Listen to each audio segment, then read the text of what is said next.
Hello my dear students, कैसे हो आप लोग? Okay, welcome to the channel physics unlocked. ठीक है, सो कॉन्सेप्चुअल प्रॉब्लम सीरीज का ये लेक्चर में अपन डिस्कस करेंगे कुछ conceptual questions about friction. Friction का हम कुछ कॉन्सेप्चुअल क्वेश्चन आज हम डिस्कस करेंगे। ठीक है ना, न्यूटन्स लॉज ऑफ मोशन का फोर्स के बारे में थोड़ा बहुत क्वेश्चन जो कि हमने किया था, अभी हम फ्रिक्शन के बारे में चर्चा करेंगे। ओके, सो फ्रिक्शन जाने से पहले थोड़ा बहुत बेसिक्स, ठीक है ना, कि बॉडी मोशन जिधर करता है या जिधर मोशन करने की कोशिश करता है उसके ऑपोजिट डायरेक्शन में पैरेलल टू द सरफेस, उसके बॉडी जिधर जाता है या जाना चाहता है, जिधर टेंड टू मोशन, जिधर जाना चाहता है उसके ऑपोजिट डायरेक्शन में पैरेलल टू द सरफेस लगता है फ्रिक्शन। ठीक है, बॉडी अगर रेस्ट में है तो अगर फोर्स जो अप्लाई हो रहा है बॉडी के ऊपर वो अगर लिमिटिंग फ्रिक्शन का वैल्यू से ज्यादा हो तब जाके बॉडी मोशन करता है। Limiting friction is equal to क्या होता है? Static coefficient of static friction mu S into normal N. Normal reaction होता है म्यू एस इंटू एन होता है, इट इज लिमिटिंग फ्रिक्शन। और काइनेटिक फ्रिक्शन बराबर क्या होता है? It is mu K into N, it is coefficient of kinetic friction into N. ठीक है, सो यहां पे कुछ कॉन्सेप्ट बेस्ड जो प्रीवियस ईयर क्वेश्चन हो या प्रीवियस ईयर से आए हुए हैं या आपका कुछ कॉन्सेप्ट क्लियर करने का जो क्वेश्चन होगा, इसमें 2-3 सवाल जो भी होगा इस क्लास में हम लोग देखेंगे। ठीक है ना, तो चलिए शुरू करते हैं कि पहला सवाल क्या बोल रहा है। ठीक है, तो पहला सवाल बोल रहा है a uniform metal chain is placed on a rough table such that one end of the chain hangs down over the edge of the table. When 1/3 of its length hangs over the edge, the chain starts sliding. The coefficient of static friction is. तो क्या है? एक uniform metal chain है, ठीक है, जो कि एक रफ टेबल के ऊपर रखा गया है। ऐसा रखा गया है कि एक एंड झूल रहा है, उसका ये टेबल है तो चेन को ऐसे रखा गया कि एक एंड उसका ऐसे झूल रहा है। ठीक है, अगर 1/3 of the length hangs over the edge, जब टेबल में चेन का 1/3 वाला पार्ट हैंग होता है तो ये स्लाइड करना शुरू कर देता है। तो बताओ कि जो टेबल और चेन के बीच में कोएफिशिएंट ऑफ स्टैटिक फ्रिक्शन का वैल्यू कितना है। यहां पे ये क्वेश्चन में 1/3 लेंथ, कोई क्वेश्चन में 2/3 लेंथ भी बोल सकता है, कोई भी क्वेश्चन में 1/4 लेंथ भी बोल सकता है। तो इस टाइप का सवाल को अगर सॉल्व करना चाहते हैं तो एक जनरलाइज्ड अगर हम एक फॉर्मूला बना दें तो उससे आसान हो जाएगा कि इस सब टाइप का सवाल को कैसे हम करें। तो एक जनरलाइज्ड फॉर्मूला हम बना देते हैं, डायरेक्टली वैल्यू पुट कर देंगे 1/3 of L, that is L/3, तो आ जाएगा। देखते हैं कैसे करते हैं। देखो, मान लो एक टेबल है, this is a table, okay, और यहां पे एक चेन हैंग कर रहा है। यहां पे एक चेन ऐसे ओवर द एज ऐसे आके, ये है आपका चेन, जस्ट 1 सेकंड, ये है आपका चेन जो कि हैंग कर रहा है। ठीक है ना, हम मान लिए कि ये चेन है, यूनिफॉर्म मास का चेन है जो कि टेबल के ऊपर हैंग कर रहा है। ठीक है, ये चेन का मास को अपन ले लिए m, मान लो कि चेन का मास को हमने ले लिए m ले लिए, the mass of the chain. Length of the chain को ले लिए हमने l, length of the chain को हमने ले लिया l, और जो पार्ट यहां पे हैंगिंग है उस पार्ट को अपन ने ले लिया L1। ये वाला पार्ट जो हैंगिंग है इसको हमने मान लिया कैपिटल L1।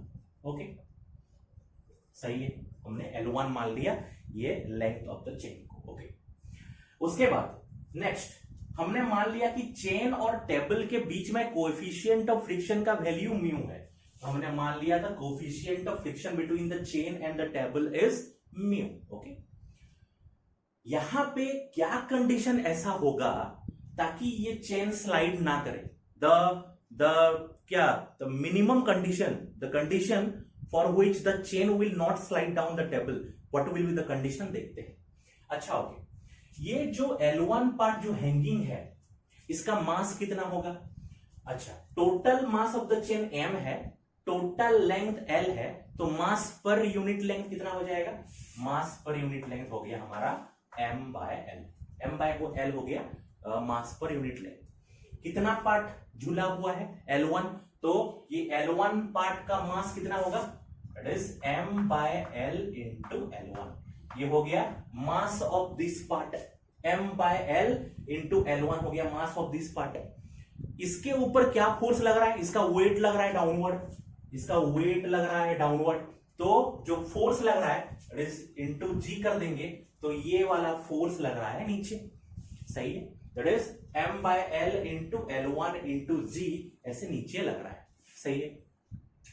उसके बाद नेक्स्ट, ये टेबल के ऊपर जो पार्ट रहा चेन का, कितना लेंथ रहा, अगर L से L1 चला गया तो ये बचा L माइनस L1 पार्ट बच गया, L माइनस L1 पार्ट बच गया। तो इसका मास कितना होगा, that is m by L into L minus L1, m by L into L minus L1 होगा उसका मास। तो ऑब्वियस सी बात है उसका वेट कितना होगा, m by L into L minus L1 into g हो गया ये वाला चेन का weight, and that is equals to normal reaction. ये जो यहाँ पे जो नॉर्मल रिएक्शन लग रहा होगा उसका वैल्यू वेट के बराबर ही होगा ऑब्वियसली। तो m by L into L minus L1 into g हो गया नॉर्मल रिएक्शन। तो mu into normal reaction is equal to क्या होगा, कोएफिशिएंट ऑफ स्टैटिक फ्रिक्शन। तो स्टैटिक फ्रिक्शन अगर म्यू एस है तो यहां पे F S max, maximum static friction is equal to क्या आ जाएगा, mu into m by L into L by L one, L minus L one into g हो जाएगा, mu into N, mu into N that is F S max, और N is equal to ये वाला part chain का weight that is ये आ गया। ये स्लाइड कब नहीं करेगा, यहां पे जो फ्रिक्शन होगा इधर वेट लग रहा है तो चेन उधर जाने का कोशिश करेगा, तो फ्रिक्शन इस दिशा में लग रहा है, इस दिशा में फ्रिक्शन लग रहा है क्योंकि चेन उधर जाने का कोशिश कर रहा है। तो जिधर जाने का कोशिश करता है उसके ऑपोजिट डायरेक्शन में फ्रिक्शन लगता है, ये हमको पता है। तो इधर अगर फ्रिक्शन लग रहा है तो ऑब्वियसली क्या होगा, ये फ्रिक्शन का वैल्यू ये वाला इसका वेट का वैल्यू से आइदर इक्वल होगा नहीं तो ग्रेटर देन होगा, इसीलिए चेन नीचे नहीं जा रहा है। और एक बार ये फ्रिक्शन का वैल्यू इसका वेट के साथ बराबर होगा या ये फ्रिक्शन का वैल्यू ये वेट से ग्रेटर देन होगा, तब जाके चेन उधर स्लाइड नहीं करेगा। तो हम लिख सकते हैं this weight should be less than or equals to, less than or equals to your value of friction। इसको अगर हम सॉल्व करेंगे तो क्या आ जाएगा, that is equals to m by l घट गया, g घट गया, तो क्या बचा, this L1 is should be less than equals to L1 should be less than equals to mu into L minus L1। So L1 should be less than equals to mu into L minus L1 आ गया, that is equals to, यहां से हम लिख सकते हैं, यहां से अपन क्या लिख सकते हैं, that is ये इसको ब्रैकेट को खोल देंगे तो क्या आ जाएगा, L1 should be less than equals to mu L minus mu L1, mu L minus mu L1। ये L1 वाला पार्ट को इसको ये वाला पार्ट को इधर ले आते हैं तो क्या आ जाएगा, that is L1 plus mu L1 should be greater than equals to mu L, and यहां पे म्यू प्लस 1 प्लस म्यू, यहां से L1 अगर कॉमन ले लेंगे तो क्या आएगा, म्यू प्लस 1 आ जाएगा, L1 should be less than equals to mu L, सही है। तो ये म्यू प्लस 1 वाला पार्ट को उधर ले जाते हैं तो क्या आ जाएगा, that is equals to L1 should be less than equals to mu L by mu plus 1।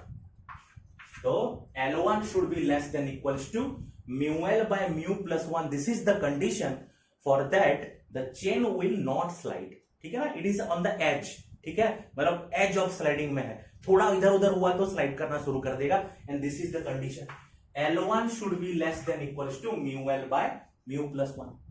तो what will be the L1 max, L1 max, maximum value of L1 कितना होगा, should be equals to mu L by mu plus 1।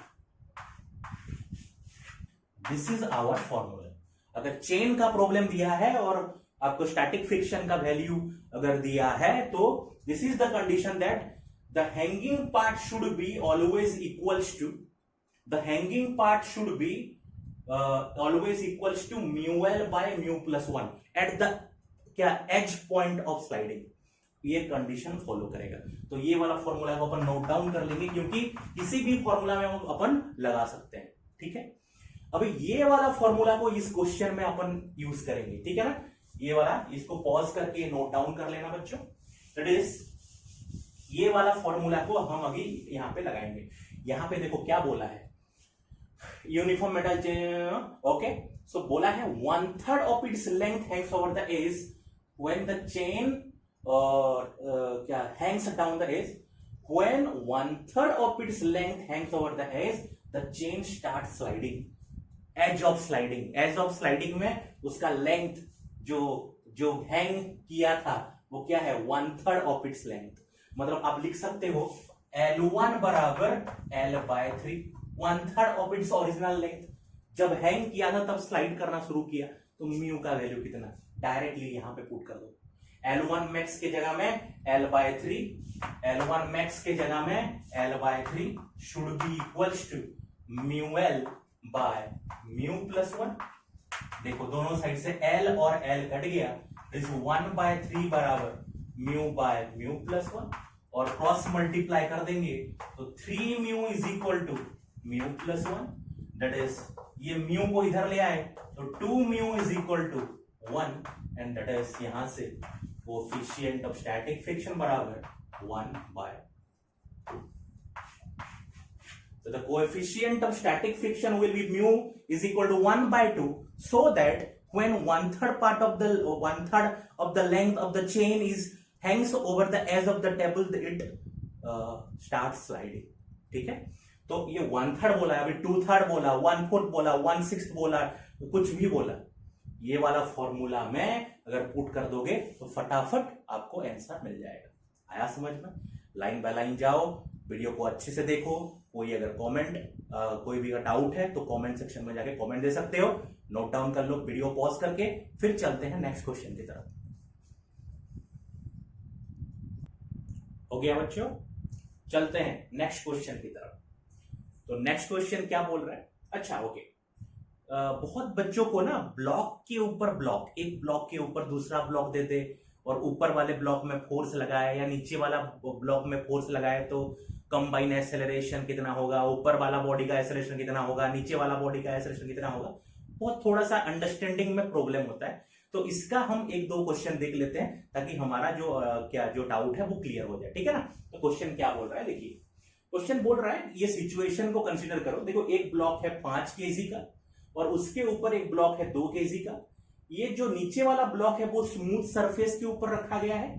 ऊपर वाला block के ऊपर 7 Newton का force लग रहा है और ऊपर वाला ब्लॉक और नीचे वाला ब्लॉक का जो सरफेस है, जो कंबाइन ये जो सरफेस है उसका कोएफिशिएंट ऑफ फ्रिक्शन दे रखा है 0.5 और बोला है the acceleration of lower block कितना होगा, the acceleration of lower block कितना होगा। ठीक है, सो इस तरह का क्वेश्चन में फोर्स जिसके ऊपर लग रहा है, फोर्स जिसके ऊपर लग रहा है उसका एफएस मैक्स ढूंढ लो, मतलब लिमिटिंग फ्रिक्शन ढूंढ लो। मतलब वो ब्लॉक का जो फ्रिक्शन लग रहा होगा उसका मैक्सिमम वैल्यू कितना होगा। तो ये ब्लॉक, इसका फ्री बॉडी डायग्राम बनाते हैं 2 kg वाले का। 2 kg वाले का हमने बनाया फ्री बॉडी डायग्राम। ओके, ये है 2 kg वाला बॉडी। 2 kg के ऊपर उधर लग रहा है 7 न्यूटन। ओके, 7 न्यूटन सही है। ये अपना वेट लगा रहा है 20, जी का वैल्यू को मैंने 10 मान लिया, 20 न्यूटन। तो नॉर्मल रिएक्शन भी ऑब्वियसली 20 न्यूटन इधर, नॉर्मल रिएक्शन n, और ऑब्वियसली फोर्स इधर लग रहा है तो इधर जाने की कोशिश करेगा तो उसका फ्रिक्शन इधर लगेगा। ठीक है, तो हमको पता चल गया कि ये बॉडी पे उधर लग रहा है 7 न्यूटन, नॉर्मल रिएक्शन बराबर 20 न्यूटन है और फ्रिक्शन इज इक्वल टू जो भी निकालेंगे क्यों म्यू इज इक्वल टू दे रखा है 0.5। सही है, चलो एफएस मैक्स का वैल्यू निकालते हैं। तो F S max that is limiting friction बराबर म्यू एस इंटू होता है N, mu is equal to वही दिया है आपका 0.5 इंटू जो आपका एन का वैल्यू आ गया 20, सो यहां से आपको मिल गया 5/10 दैट इज 10 न्यूटन। आपका फ्रिक्शन का वैल्यू मिल गया 10 न्यूटन। खुद सोचो, बॉडी के ऊपर लग रहा है 7 न्यूटन, बॉडी रेजिस्ट कर रहा है due to friction that is 10 newton, ठीक है, तो बॉडी तो आगे ही नहीं जाएगा। साथ अगर लिमिटिंग फ्रिक्शन से अप्लाइड फोर्स ज्यादा हो तब जाके बॉडी जाता है। यहां पे इस बॉडी के ऊपर तो फ्रिक्शन ही लग जा रहा है 10 न्यूटन, मतलब लिमिटिंग फ्रिक्शन का वैल्यू अप्लाइड फोर्स से ज्यादा है, तो बॉडी मूव नहीं करेगा। अगर ये बॉडी मूव नहीं कर रहा है मींस ये स्मूथ सरफेस है, मतलब both the bodies will move together, ठीक है। So both the body will, both the, हम लिख सकते हैं ऐसे कि F applied is less than Fs max. So both the bodies will move together. ये वाला पॉइंट को थोड़ा सा याद रखना। अगर ये सरफेस स्मूथ हो तो, ये वाला अगर सरफेस स्मूथ हो तो both the body will move together if F applied on the upper block is less than Fs max.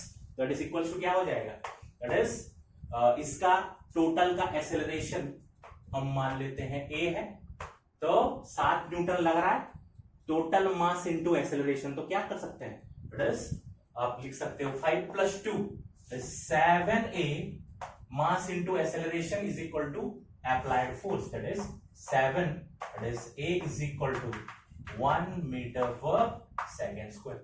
So the acceleration will be 1 meter per second square. ठीक है, video pause करके थोड़ा सा note down कर लीजिए, उसके बाद next question की तरफ चलते हैं। हो गया बच्चों? ओके, चलते हैं नेक्स्ट क्वेश्चन की तरफ, ठीक है। तो नेक्स्ट क्वेश्चन क्या बोल रहा है, 2 blocks of mass m1 is equal to 6 kg and m2 is equal to 3 kg are as shown, ठीक है। Coefficient of friction between m1 and m2 and m1 and the surface is 0.5 and 0.4 respectively. The maximum horizontal force that can be applied to the mass m1, the maximum horizontal force that can be applied to mass m1 so that they move without separation, they move without separation, ये बोला है question. कुछ tricks, okay. जब नीचे block के ऊपर force लगता है, जब नीचे ब्लॉक के ऊपर फोर्स लगता है तो नीचे वाला ब्लॉक उधर जाने का कोशिश करेगा, ठीक है। अगर ये उधर जाने का कोशिश कर रहा है तो ये वाला ब्लॉक के ऊपर लगता है स्यूडो फोर्स, ठीक है। ये ऊपर वाला ब्लॉक के ऊपर लगता है pseudo force opposite to the direction of the applied force. तो ये अप्लाइड फोर्स है तो ऊपर ब्लॉक के ऊपर स्यूडो फोर्स लगेगा इस तरफ। अगर स्यूडो फोर्स इस तरफ लग रहा है तो इसका फ्रिक्शन किस तरफ होगा, आगे। तो ये दिमाग में रखना है कि नीचे का ब्लॉक के ऊपर अगर फोर्स लग रहा है तो ऊपर वाला ब्लॉक का फ्रिक्शन लगेगा आगे, सही है। जब हम नेक्स्ट ऊपर वाला ब्लॉक को छोड़ देंगे और नीचे वाला ब्लॉक का फ्री बॉडी डायग्राम बनाएंगे तो ये कंसीडर करना है कि ऊपर वाला ब्लॉक के ऊपर जो फ्रिक्शन आगे की तरफ लग रहा था वो नीचे वाला ब्लॉक के ऊपर पीछे की तरफ लगेगा। सो क्या क्या बोला मैंने, अगर नीचे वाला ब्लॉक में फोर्स लग रहा है तो ऊपर ब्लॉक का फ्रिक्शन आगे जिस तरफ अप्लाइड फोर्स है उस तरफ रहेगा उसका फ्रिक्शन। और जब नीचे वाला बॉडी का अगर हम फ्री बॉडी डायग्राम बनाएंगे तब जब ऊपर वाले का जो फ्रिक्शन लगा है वो नीचे बॉडी का पीछे की तरफ opposite to the applied force लगेगा। ये दो कॉन्सेप्ट अप्लाई करके इसको आराम से सॉल्व कर सकते हैं। तो पहला हम फ्री बॉडी डायग्राम बनाते हैं 3 kg वाला ब्लॉक का। तो अगर 3 kg वाला ब्लॉक का अगर फ्री बॉडी डायग्राम बनाएंगे तो इसके ऊपर क्या लग रहा होगा, बोला स्यूडो फोर्स। अच्छा, इसका फ्रिक्शन किधर लगेगा, अगर स्यूडो फोर्स इस तरफ लग रहा है तो बॉडी ऊपर वाला बॉडी इधर जाने का कोशिश कर रहा है तो उसका फ्रिक्शन इस तरफ लगेगा। और फ्रिक्शन, उसका फ्रिक्शन का वैल्यू कितना, म्यू इंटू एन। म्यू कितना है 0.5, एन कितना है 3 kg है तो 30 न्यूटन, दैट इज ऊपर भी normal reaction is equal to 30 newton. 3 into g that is equal to 0.5 into 30 is equal to आ गया कितना 5/10, ये आ गया 15 ना, 5/10 हाँ 15 तो 15 न्यूटन। मतलब ऊपर वाला ब्लॉक का, जो मैं फिर से बता रहा हूं ध्यान से, नीचे वाला ब्लॉक के ऊपर अगर फोर्स लगता है, ऊपर वाला ब्लॉक का फ्रिक्शन आगे की तरफ एक पॉइंट, उसका फ्रिक्शन का वैल्यू कितना, म्यू इंटू एन, 15 मिल गया। अब उसको हटा के जब नीचे वाला बॉडी का फ्री बॉडी डायग्राम बनाएंगे, उसका फ्रिक्शन, पहला बॉडी का फ्रिक्शन नीचे वाला बॉडी का पीछे की तरफ लगेगा। तो अगर हम सेकंड वाला बॉडी का फ्री बॉडी डायग्राम बनाए, इसके ऊपर लग रहा है फोर्स F, पहला वाला का फ्रिक्शन इसका पीछे तरफ लगेगा, तो इस तरफ लग रहा है 15 न्यूटन। सही है। और क्या बोला है, हाँ, इसका फ्रिक्शन कितना होगा ये वाला बॉडी का, ऑब्वियसली देखो ये बॉडी का फ्री बॉडी डायग्राम बना रहे हैं, तो क्या क्या लग रहा है, ऊपर का बॉडी के लिए उसका नॉर्मल रिएक्शन N1, और इसका वेट लग रहा है कितना, 60, और सरफेस इसके ऊपर दे रहा है N2, इसके ऊपर दे रहा है N2। तो आप देखोगे तो यहां पे N2 बराबर N1 प्लस 60 हो जाएगा। सरफेस इसके ऊपर नॉर्मल रिएक्शन दे रहा है N2, ऊपर वाला बॉडी इसके ऊपर दे रहा है N1, और इसका वेट लग रहा है 6 इंटू जी 60। तो N2 का वैल्यू कितना मिल जाएगा यहाँ पे, N1 plus 60, N1 is equal to कितना आया था, 30, ये N1 है मान लो, ये N1 इज इक्वल टू कितना आया था, 30, तो 30 प्लस 60 इज इक्वल टू कितना आ गया, 90, तो N2 बराबर आ गया 90, N2 बराबर आ गया 90। तो ये वाला फ्रिक्शन, नीचे वाला फ्रिक्शन, इसको F1 मान लेते हैं, इसको F2 मान लेते हैं, इधर लग रहा है F1 F1 F1 F1, ये रहा F1।